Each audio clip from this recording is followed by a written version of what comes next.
Fala aí, torcedor do nosso canal Futebol Total Oficial, trazendo mais um vídeo aqui no nosso canal. E nesse vídeo para falar da vitória do Palmeiras sobre o Santos, 1-0 na Arena Barueri. Gol do Alan, linda jogada dele com o Flaco Lopes. E aí o Flaco Lopes só rolou para ele bateu, fez o gol da vitória do Palmeiras. E o Palmeiras alcança aí os 6 pontos na competição e assume a liderança do Paulistão. Vamos trazer os comentaristas aí debatendo a partida, vamos reagir aqui no nosso canal, mas antes quero convidar você que ainda não é inscrito, se inscreva, ativa o sininho das notificações para você não perder nada, tudo do Palmeiras, tudo do Verdão, você encontra aqui no nosso canal Futebol Total Oficial. Vamos aí para o vídeo e logo depois eu volto trazendo as estatísticas da partida. Melhores momentos de Palmeiras e Santos, vitória do Palmeiras. Vamos mostrar daqui a pouco o gol para vocês do Alan com o Flaco Lopes. Bonita jogada, um segundo tempo com o Santos muito mais aguerrido. Parece que se encontrou na partida, mas não conseguiu empatar. Estou ao lado do Mário Marra e estou ao lado do Gustavo Zupac. Dou boa noite para os nossos comentaristas. Fala, Zupac, tudo bem? Tudo bem, Marcela, boa noite. Uma ótima noite ao Mário Marra. Que prazer inenarrável, até porque eu não sou um narrador, né? Então é um prazer inenarrável. Não poderia falar, é um grande prazer. Esse seria um prazer narrável, né? É um verdade. Prazer inenarrável. É isso. Ele está bem inspirado hoje, Marinho. Tudo bem, Mário Marra? Eu estou aprendendo coisas novas. Para mim é um prazer muito importante, muito grande. Agora estou pensando mais o que falar, né? Estar ao seu lado e ao lado da Marcela. Né?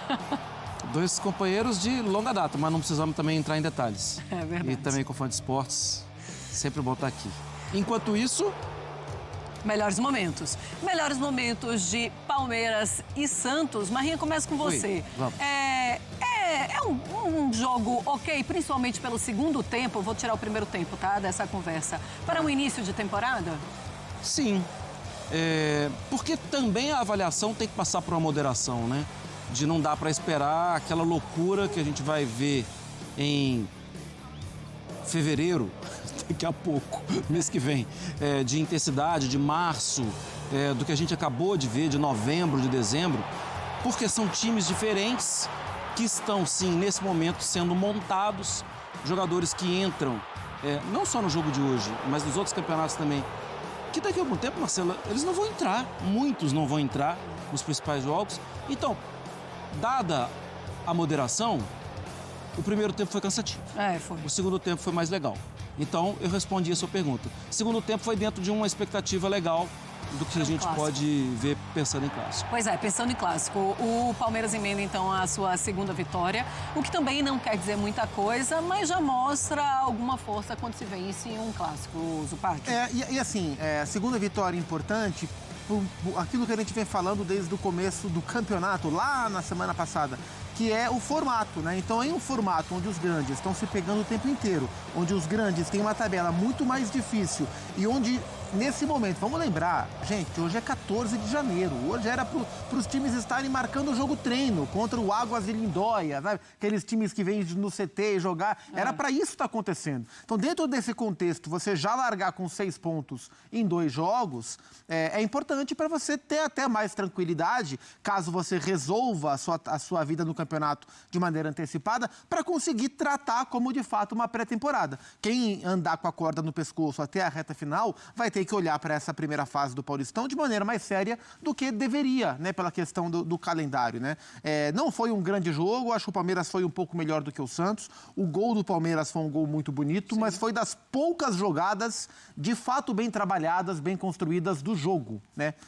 A partir do segundo tempo, quando o Palmeiras fez 1-0 e o Santos teve que jogar, o Santos teve ímpeto para isso, mas o Santos do Vojvoda é um time menos trabalhado para construir. Eu até achei que o Santos estava mais confortável na proposta do primeiro tempo, onde ele subia às vezes para marcar pressão, voltava quando o Palmeiras tinha a bola e tentava sair em contra-ataque, porque o Vojvoda gosta de um time que saia bem em contra-ataque. O Santos buscou o jogo no segundo tempo, mas os mecanismos de construção do Santos, eles são mais limitados.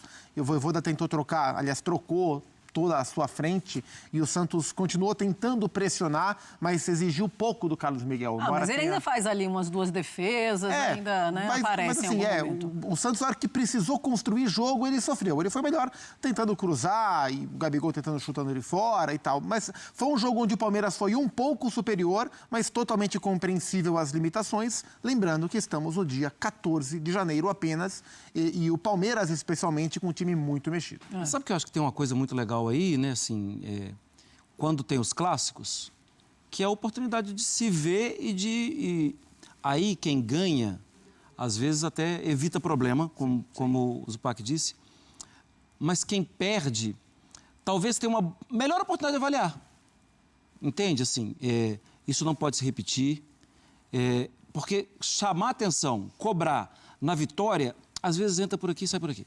Mas com derrota, eu não estou falando que os times têm que perder para aprender, não é isso. Mas com derrota, talvez você tenha mais como mostrar. Talvez você tenha mais atenção do seu elenco, dos seus jogadores, para ver, vem cá, isso aqui não pode acontecer, isso aqui está errado. É apenas o dia 14, como disse o Zupac, mas acho que como os 14... Daqui a 14 dias, o Palmeiras está entrando em campo contra o Atlético no Campeonato Brasileiro. Então, os técnicos têm que utilizar, mesmo a contragosto, mesmo entendendo que não é a maneira natural, até de preparo físico tal, e de calendário, mas a avaliação tem que ser feita. Pois é, o Palmeiras, nós vimos jogadores considerados titulares, até bastante em campo. Já conseguimos Perderam rapidamente, inclusive. O Andrés, né, que acabou machucando o ombro, vamos falar sobre ele. Claro, se tivermos mais informações sobre o estado de saúde do ombro do Andrés Pereira, nós vamos falar aqui para vocês ainda neste Sport Center. Mas conseguimos ter uma ideia do que vai ser esse Palmeiras, pelo menos nesse início de temporada? Acho que não. Uma ideia, ainda não. Sabe por quê? Porque o jogo mudou muito no segundo tempo. O que deu para perceber, se você pegar até mapa de movimentação, o Riquelme fechando pelo lado, sendo menos agressivo e mais, vou proteger meu lado. Será que essa é uma ideia ou será que essa era uma ideia para um jogo contra o Santos? Então, eu acho meio precipitado.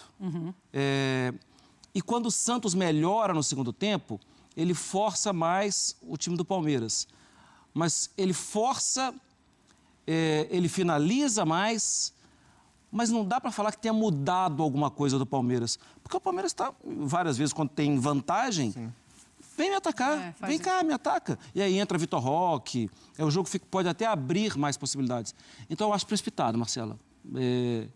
Já pensar que o Palmeiras vai ser assim. Agora, quando você pega, hoje, no mesmo horário, o adversário do Palmeiras jogou no Campeonato Brasileiro. São preparações completamente diferentes.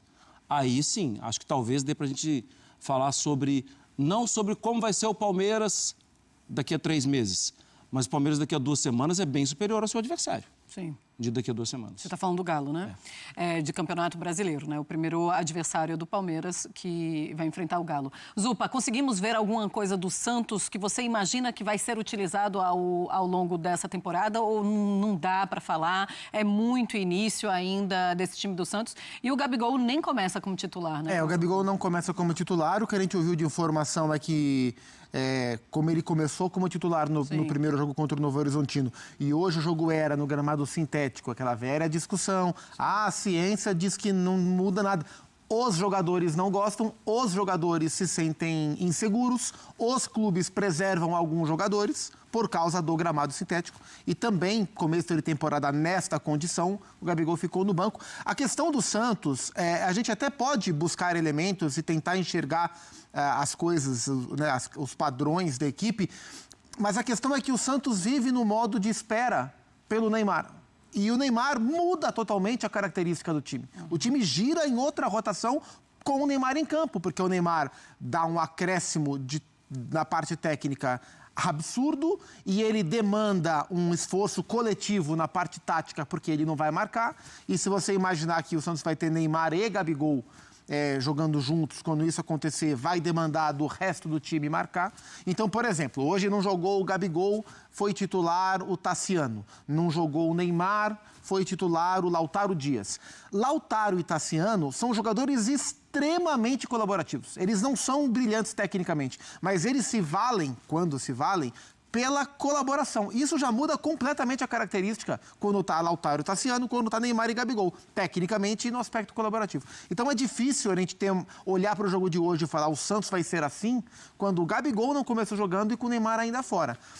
Mas o que o Vojvoda tentou fazer? Sem bola para marcar o Palmeiras 2 linhas de 4, e eu achei interessante essa variação, né? Porque é de parte do princípio que o Roleiser é o meia e que o Lautaro é o centroavante. Mas sem bola, o Roleiser ficava na frente com o Tassiano e o Lautaro fechava o lado esquerdo. E o Barreal fechava o lado direito. E com bola, o Lautaro vinha por dentro e o Roleiser ficava como meia articulando. Então ele tentou dar essa variação para o time ter cobertura pelos lados e ter um pouco mais de saída quando tem a bola. Mas sofreu. Eu acho que sofreu para construir, também porque o Roleiser fez um jogo ruim. O Roleiser, ele teve momentos bons na última temporada pelo Santos, mas em nenhum momento, pelo menos na minha opinião, ele conseguiu ser tão influente no time do Santos como ele era no time do Estudiantes, que fez o Santos ir buscá-lo em Portugal. Teve momentos importantes, né? Hoje ele não foi bem, por isso ele acabou saindo, inclusive. O Barreal foi quem tentou articular mais o time por dentro ou pelo lado, né? Mas o Santos, nas mãos do Vojvoda, com esse desenho do jogo de hoje, era um time mais para reagir do que para agir.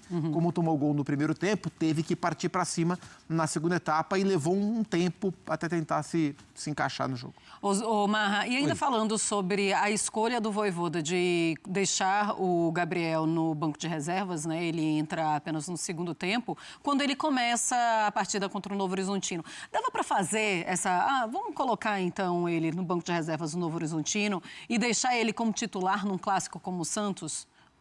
Eu acho um pensamento aceitável, mas eu não desconsidero a questão do gramado. Eu acho que tem tudo a ver. Acho que vários jogadores já se manifestaram e vários jogadores... Eu não acho que ele vai ter ritmo agora para jogar quarto domingo. Então, acho que o pensamento foi segura, especialmente porque aquele gramado é um gramado que complica. Não era nem o tamanho do clássico, era o tamanho do gramado. Pensando no gramado e pensando na temporada inteira e na quantidade de gramados sintéticos que nós temos no Brasil, não vai dar para ele não jogar em gramado sintético. Não vai, ele vai ter que jogar. Mas eu acho que pesou também o fato de a estreia ser na Vila Belmiro. Isso é importante, ele já voltar como titular na Vila Belmiro para marcar gol, e marcou 2, né? Que um não valeu, um foi devidamente anulado e o segundo valeu, para fazer parte desse momento, até pela proposta dos jogos, porque contra o Novo Horizontino era um jogo em que o Santos tinha que tomar iniciativa. Fazia mais sentido ter o Gabriel. O jogo de hoje, por ser um jogo fora de casa, contra um time como o Palmeiras, o normal seria o Santos viver mais de contra-ataque do que de construção. E o Gabriel sofre. O Gabriel até falou na boa entrevista, ótima entrevista que ele deu... Entrevista não, né? O ótimo papo que ele teve com os meninos do Podpah no fim do ano passado, que... a avaliação sobre o jogador, ele falou sobre os jogadores, não falou sobre ele. A avaliação sobre os jogadores também tem que levar em consideração qual é o esquema tático que eles estão inseridos e a característica do jogador. Sim. E ele falou, olha, um time de contra-ataque, para mim, é mais difícil. Então, hoje a proposta era mais difícil para ele começar jogando, para ele aparecer mais. Além da questão do gramado, além da questão da parte física. E a estreia na Vila Belmiro, a galera foi para a Vila para ver o Gabigol, né? Então, acho que esse combo acabou guiando a escolha do Vojvoda para começar no sábado e hoje ficar no banco de reservas. Pois é, e não podemos deixar de falar do lado do Palmeiras. Então tá aí, pessoal. Foi o vídeo onde os comentaristas falaram aí da vitória do Palmeiras. 1-0 sobre o Santos, gol do Alan. Agora colocar aí na tela as estatísticas da partida. Chutes, finalizações, o Santos teve 12, o Palmeiras 6. Chutes certeiros no gol, o Santos teve 4, o Palmeiras 3. Posse de bola, 51% para o Santos, 49% para o Palmeiras. Passes, ali 0-0, né? Estranho. Faltas, Palmeiras teve 18, o Santos 15. Cartões amarelos, 2-2. Cartões vermelhos não teve, impedimentos não teve. Escanteios, 9 a favor do Santos e 6 a favor do Palmeiras. Tá aí as estatísticas da partida. Gostou do vídeo? deixa o like, se inscreva no canal, ativa o sininho das notificações. Forte abraço a todos e até nosso próximo vídeo aqui no nosso canal.